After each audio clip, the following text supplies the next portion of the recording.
и надежду помирить Израиль и Палестину. Об этом заявил представитель МИД Германии Кристофер Бургер. Политик отметил, что от российской стороны ждут активного участия в урегулировании конфликта в секторе Газа.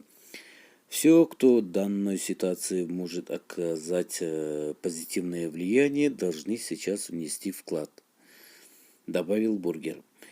Сообщается, что 14 мая состоится встреча Ближневосточного квартета, куда входят Россия, Евросоюз, США, ООН, и главной повесткой на встрече станет обострение на Ближнем Востоке и возможные пути деэскалации ситуации.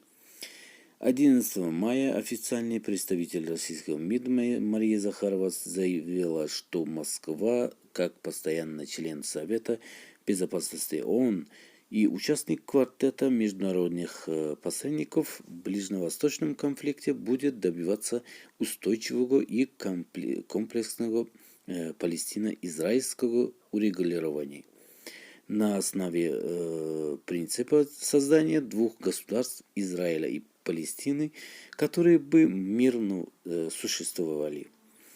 Массированный обстрел Израиля палестинские группировки ведут с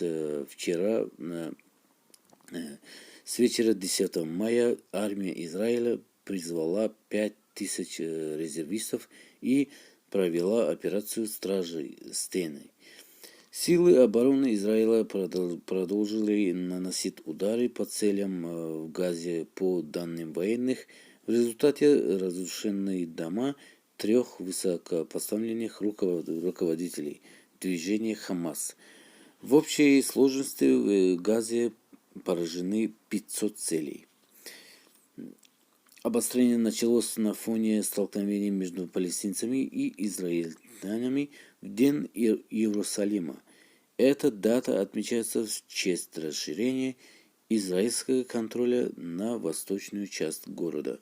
В результате шестидневной войны 1967 года Израиль считает Иерусалим своей единой и неделимой столицей. Палестина, напротив, называет Восточный Иерусалим Аль-Кудс оккупированной территорией. Это подкреплено резолюциями СБ ООН. Дорогие зрители, наше видео подошло к концу, а все-таки поставьте лайк и пишите в комментарии, что вы об этом думаете и чем закончится, Россия поможет ли или нет.